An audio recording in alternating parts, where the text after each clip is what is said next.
자, 오늘 말씀해 보면 사두개파의 그 질투로 인해서 그 질투로 인한 위협과 그 고난 속에서도 그 두려움을 떨쳐내고 말씀을 전한 결과 어땠어요? 6장 1절을 보면 그때 제자가 더 많아졌다라고 얘기하고 있어요. 그 진짜 그 어려움과 그 두려움과 그 고난 속에서 그것을 이겨내고 말씀을 전했더니 믿는 자들이 더 많아졌던 거예요. 그러면 여기에 이렇게 사람들이 많아졌는데 한 가지 문제점이 발생해요. 그게 뭐냐면 사람들의 필요에 따라 그 누가 나눠졌어요? 사도들이 나눠졌죠. 자, 사도행전 4장 35절 한번 볼까요? 4장 35절 한번 읽어주실래요? 사도들의 발 앞에 두매 저희가 각 사람의 필요를 따라 나눠주니라. 아멘. 자, 봐요. 각 사람의 필요한 것에 따라 누가 나눠줬다고요? 사도들이 나눠줬어요. 근데 거기에 문제가 생긴 거예요. 그래서 뭐라고 나오냐면 여기 유대인들이 헬라파 유대인들이 자기 과부들이 매일의 구제에 빠짐으로 히브리파 사람을 원망하니 이렇게 나오는데 이게 번역이 조금 매끄럽지 못해요. 이게 무슨 뜻이냐면 내가 구제 열심히 한다는 게 아니라 구제를 받는데 빠졌다는 얘기예요. 잘 생각해봐야 돼요. 이게 날마다 음식을 분배를 해줬단 말이야. 필요에 따라서 그 양을 분배를 해줬는데 헬라파, 그리스계 그 과부들이 소외되는 일이 발생을 하는 거예요. 왜 이런 일이 발생하냐면 이 과부들은 오랜 생활 외국에서 생활했어요.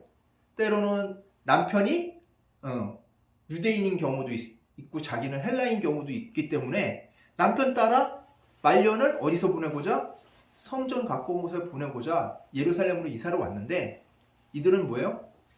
남편이 죽고 나니까 히브리 말 해야 안 해요? 못하죠. 헬라어가 여전히 공용어인데 히브리 사람들은 여전히 히브리어가 편하니까 히브리어로 계속 얘기하는데 자기는 헬라어로 얘기하니까 의사소통이 어떻게 해요? 잘 안 되는 거예요. 쉽게 말해서 우리가 외국에 나갔는데 다른 사람들 우리 지금 영어 조금씩 하잖아.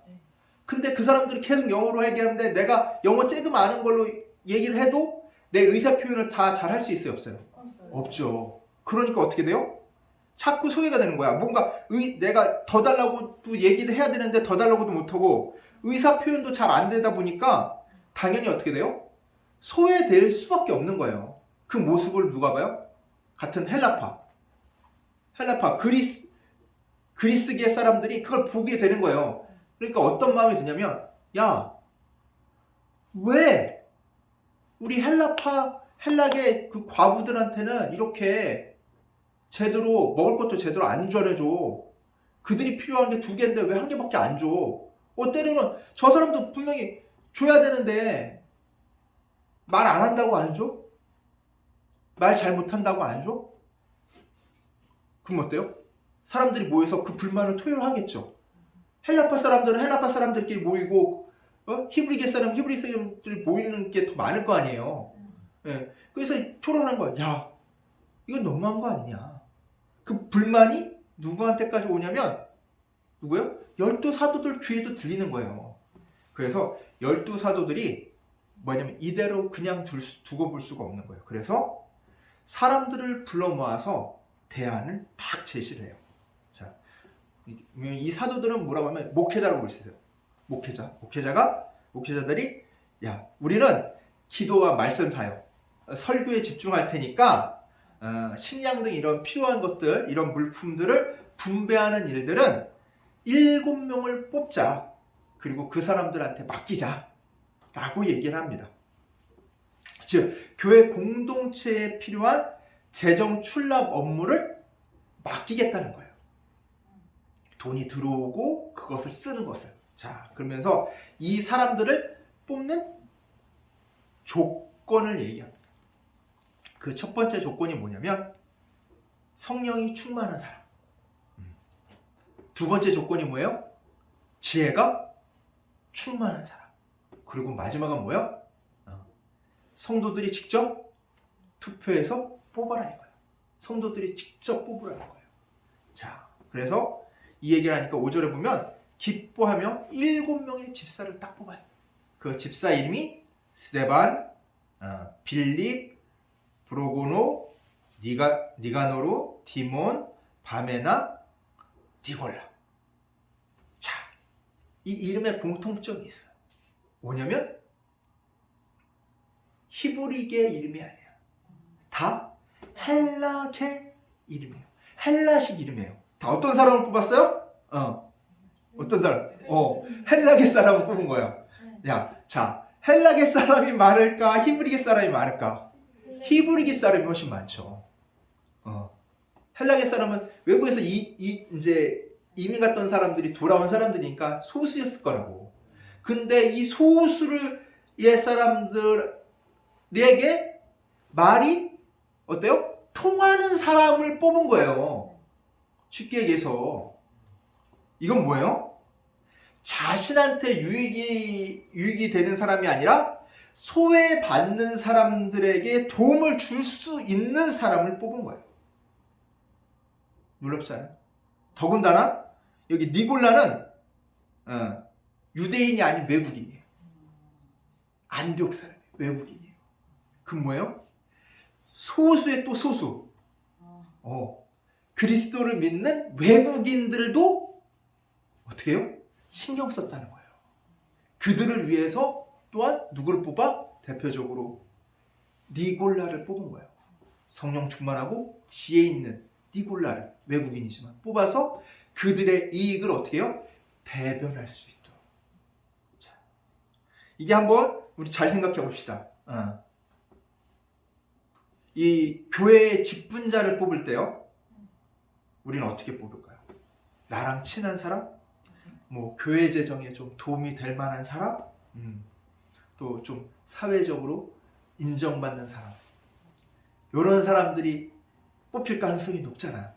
솔직한 얘기예요. 네, 그렇죠? 근데 오늘 성경 말씀은 그런 사람을 뽑는 게 아니라 교회에서 직분자를 뽑을 때 교회 안에 소외된 사람들에게 도움을 줄 수 있는 사람을 뽑았다는 거예요. 이건 뭐예요?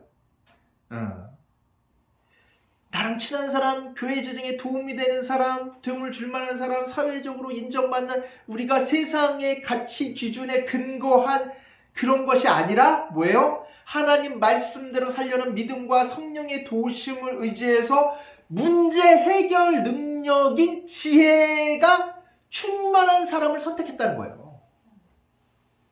여기서 지금 문제가 뭐였어요? 교회의 문제가. 자, 구제를 하는데 사람들한테 필요한 것을 나눠주는데 히브리 말을 잘 못하는 사람들이 그 말을 잘 못하니까 소외받아서 교회에 문제가 생겼죠. 자기가 받아야 될 것을 제대로 못 받아서. 그럼 그 문제를 해결하기 위해서 어떻게 했어요? 문제 해결 능력이 있는 사람들을 뽑았다는 거예요. 그 사람들을 어떻게 해요? 히브리계 사람이 아니라 헬라계 사람들을 뽑았다는 거예요. 더군다나 거기에 그 소수 중에 소수인 누구도 외국인도 뽑았다는 거예요. 그리고 그들을 7 집사로 세운 거예요. 이게 교회 직분이 생겨난 거예요. 안수 집사는 이렇게 뽑는 거예요. 교회 직분이 이렇게 뽑는 거예요. 우리 눈으로 보기에 잘나고 교회에 도움이 될 만하고 사람들한테 존경받고 이런 것이 아니라 교회 내에서 소외받는 사람들, 교회 내에서 부족한 부분을 메꿔줄 수 있는 사람을 어떻게 해야 돼요? 직분자로 뽑아야 된다는 거예요. 그게 성경적인 거예요. 그런 마음을 가지고, 그런 눈을 가지고 직분자를 뽑아야 된다는 거예요. 그 결과가 7절에 나옵니다. 그 결과 교회는 성도들이 어떻게 됐다고요? 폭발적으로 증대됐다고요. 7절 한번 읽어볼까요? 하나님의 말씀이 점점 왕성하여 예루살렘에 있는 제자의 수가 더 심히 많아지고. 자, 6장 1절에 보면 그때 제자가 많아졌는데 됐는데 어때요? 여기는 뭐예요? 더 심히, 더 많이 많아졌다는 거예요. 폭발적으로 증가가 했다는 거예요. 근데 그 증가한 사람들 중에 놀라운 사람들도 있어요. 뒷절 읽어볼까요? 허다한 제사장의 무리도 이 노에 복종하니라. 이게 뭐예요? 제사장들도, 유대교회에서 제사를 드리는 그 목회자들도 어떻게 해요? 그리스도교로 개종했다는 얘기예요. 바꿨다는 얘기예요. 이게 어떻게 된 거냐면, 자, 그 제사장들이라고 다 잘 사는 게 아니에요. 대제사장은 1년 365일 거기에 있기 때문에 계속 그 자기 수입이 보장이 돼. 근데 그 밑에 있는 제사장들은 1년 중 한 1개월 정도만 일할 수 있어요. 성전에 가서. 그러니까 어떻게 돼요? 1년 12달 중에서 11달은 놀아야 돼. 근데 봐봐. 이 레위인들은 자기, 그러니까 뭐냐면 재산이라고 할 만한 땅이 없어요. 땅을 분배받지 못해서. 하나님이 기업이라고. 근데 그 기업인 하나님을 모실 수 있는 시간이 1년 중 한 달밖에 안 돼. 나머지 11달은 손가락 빨고 있어야 돼. 그럼 어떻겠어요? 그들 삶이 궁핍할 수밖에 없는 거야. 돈 나올 군형이 없는 거야. 땅이라도 있으면 땅에서 뭐 농사라도 지어서 먹지. 딱히 할 일이 없는 거예요.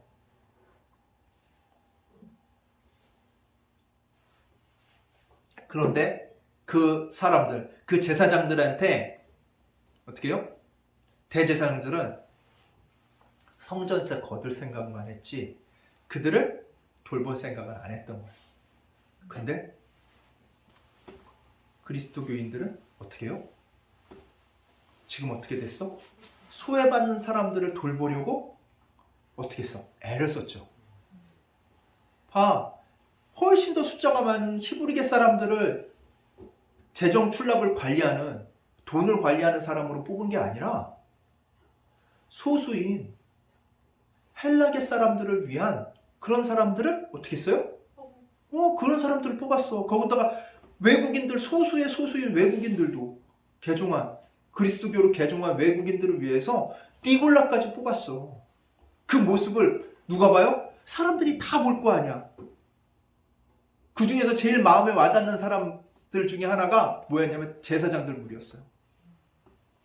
난 1년 중 한 달만 일해가지고 먹고 사는데 누구 하나 나를 돌볼 생각을 안 하는데,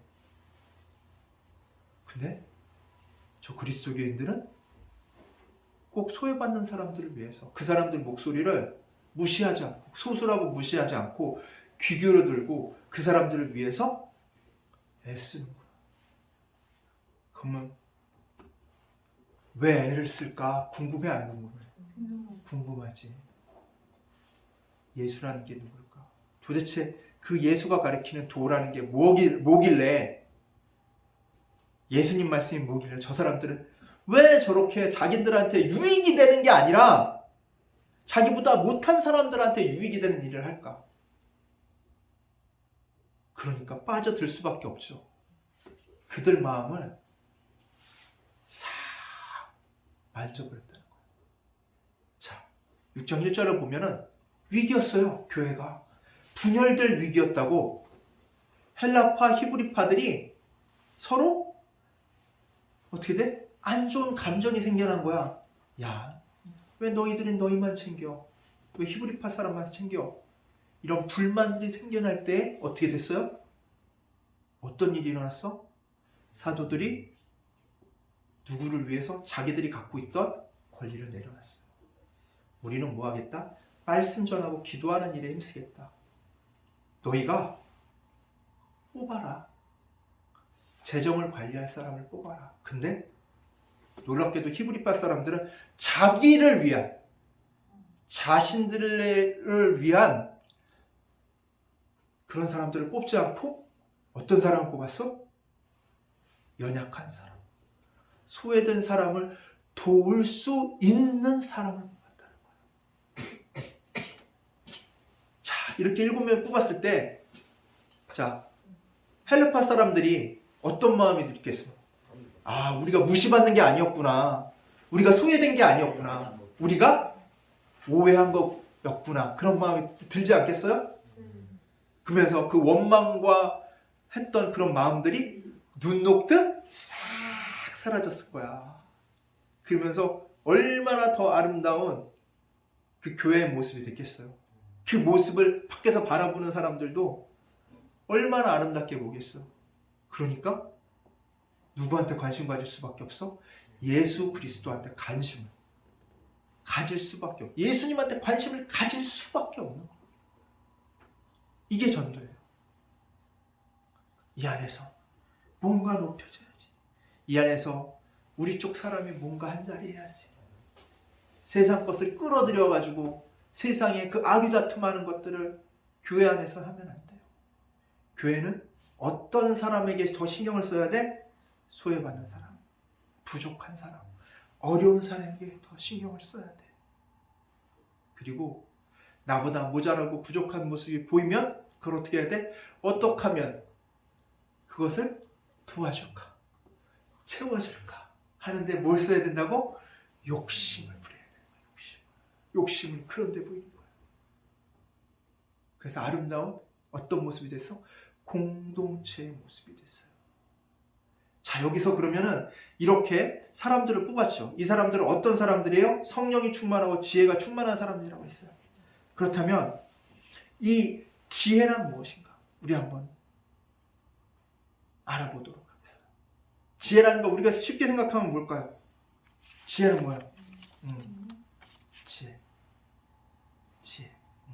지혜는 문제 해결 능력이에요.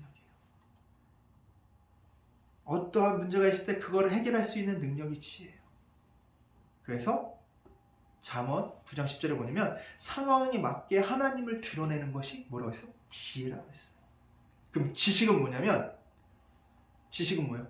내가 아는 거예요. 아는 거. 아는 힘이에요. 아는 거. 정보예요. 정보. 정보력을. 아는 능력이에요. 아는 거. 그래서 지식이 많을수록 어떻게 돼요? 내가 아는 게 많다는 얘기예요. 그래서 그 잠언서 1장 7절에 보면 뭐라면 여호와를 경외하는 것이 뭐의 근본이다? 지식의 근본이에요. 지식.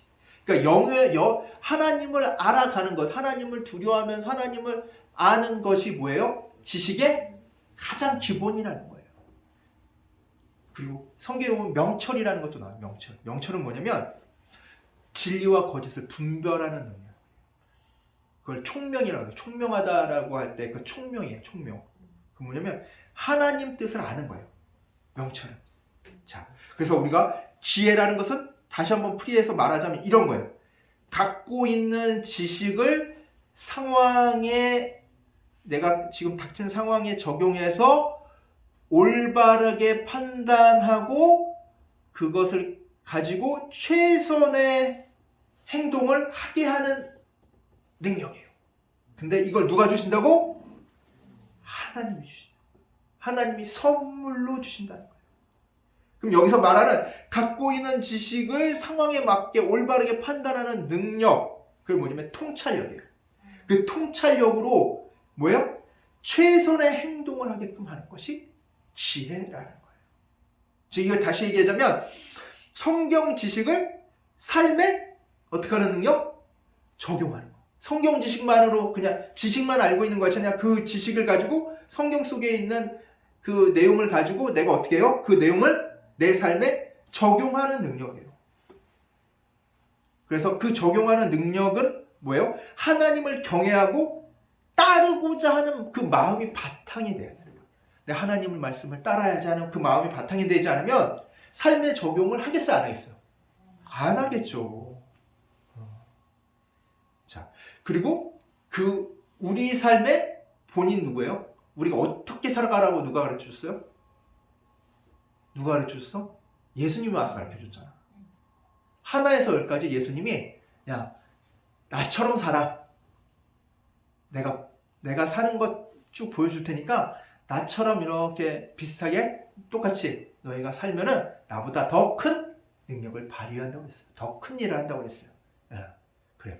그래서 우리 삶의 본인 예수님을 닮아가는 마음으로 이제 누구한테 구해? 하나님께, 우리 주님께 구하면 주시는 하나님의 선물이라는 거예요. 그래서 지혜도 누구한테 구하면 돼? 하나님한테 구하면 돼. 그래서 야고보서 1장 5절 이렇게 얘기하고 있어요. 누구든지 지혜가 부족하거든 모든 사람에게 후히 주시고 꾸짖지 아니하시는 누구에게 구하라? 하나님께 구하라고 얘기했어요. 그리고 그리하면 어떻게 한다고? 주시리라. 주신대요. 지혜도 구해야 되는 거예요. 지혜는 타고나는 것이 아니라 누구한테 구해요? 하나님께 구하면 돼요. 하나님께 구하면 하나님이 나에게 지혜를 주세요. 그러면 지식은 어떻게 해야 돼요? 지식. 지혜는 이렇게 구하면 되고 지식은 어떻게 돼요? 내가 말씀을 어떻게 해야 돼? 말씀을 들어야지. 그래야 쌓야지. 이렇게 말씀을 내가 전하고 있잖아요. 이걸 귀를 탁 쫑긋 열고 마음판에 새겨야 돼. 그래야 그 말씀이 내 안에 있어서 그 말씀을 통해서 뭐가 나와? 뭐가 나와? 지혜. 지혜가. 이 말씀을 가지고 내 지혜가 나오는 거예요. 그 말씀을 적용하는 거야, 지혜는. 하나님 말씀은 내 삶에 적용하는 거예요. 그거가 뭐가 없으면 안 돼? 말씀이 없으면, 내 안에 없으면 적용할 게 있어, 없어? 없는 거야. 이게 나는 뭐 맨날 기도만 한다. 맨날 기도만 해서 되는 게 아니에요. 뭐 해야 돼? 말씀을 읽어서 내 안에 어떤 토양을 갖춰놔야 돼. 어떤 지혜가 자랄 수 있는 토양. 그 지혜가 자람을 통해서 뭘 하는 능력이 키워져? 거짓과 참을 분별하는 능력이 키워지는 거야. 거짓과 참을 분별하는 능력은 뭐를 통해서? 말씀을 통해서. 말씀이 누구의 말씀이야? 하나님 말씀이니까 하나님 말씀이 거짓과 참을 어떻게 분별하는 기준이 된다는 거예요. 총명하고 명철한 것은 어디에 있어? 내가 말씀을 읽고 그 말씀을 통해서 지혜가 쌓임을 통해서 어떻게 생겨? 총명하게 되는 거예요. 뭐 세상 지혜를 많이 한다고 해서 총명해지는 거야. 총명하다는 건 뭐야? 너 이거 제대로 분별할 줄 아네? 그걸 총명하다고 하는 거야. 우리는 세상 기준에 맞게 판단하는 것이 아니라 누구 기준에 맞게? 하나님 기준에 맞게. 그래서 모든 것들은 어떻게 돼요? 하나님이 주시는 거야. 지혜도 하나님이 주시고 총명도 하나님이 주시고 지식도 하나님이 주셨는데 지식은 내가 어떻게 해야 돼? 어떻게 해야 돼? 노력을 해야 돼. 말씀을 받아들이려는 노력을 해야 돼. 말씀을 들으려는 노력을 해야 돼. 귀담아 들으려는 노력을 하지 않으면 지식은 쌓인다 안 쌓인다? 안 쌓이는 거야. 그것을 바탕으로 어떻게 돼요? 성령님께서 너가 들은 말을 필요할 때 어떻게 해준다고? 생각나게 해준다고. 그리고 어떻게 해준다고? 말할 수 있게 해준다고. 실질적으로 어떤 상황과 처지와 형편 속에서도 우리가 힘써야 될 건 뭐예요? 기도와 말씀 듣기를 힘써야 되는 이유가 거기 있는 거예요. 그것이 바탕이 되지 않으면 어떻게 돼요? 지식도 없고 총명도 얻을 수 없는 거예요. 그리고 지혜도 얻을 수 없고. 언제나는 우리가 살아갈 때 하나님의 지혜로 살기 원합니다. 그래서 오늘 이 말씀들처럼 소외된 사람들을 돌볼 수 있는 그런 지혜를 가지고 살아가는 우리 주찬양교회 성도님들 되시기를 간절히 축원합니다. 크리스마스가 얼마 남지 않았어요. 주님이 이 땅에 오신 이유를 우리 한번 생각해 봅시다. 소외된 자들을 위해 오셨어요. 말씀은 언제나 우리에게 우리가 무엇을 해야 될지 알려주세요. 그것을 위해 지혜를 구하세요. 언제나 늘 지혜롭게 살아가는 우리 주찬행교회 성도님들 되시기 원합니다. 기도하겠습니다. 사랑과 은혜가 가득하신 하나님 아버지, 감사합니다. 우리가 지혜를 얻고자 한다면 주님을 경외하고 그 뜻을 따라가고자 하는 그런 열망을 가지고 지혜의 목소리에 귀 기울일 줄 아는 그런 사람들 되게 하여 주시옵소서. 그리고 자신의 한계를 인정하며 하나님의 인도하심을 구하는 늘 겸손한 저희들 될 수 있도록 주여 이끌어 주시옵소서. 감사드리며 우리 주 예수 그리스도의 이름으로 기도드리옵나이다. 아멘.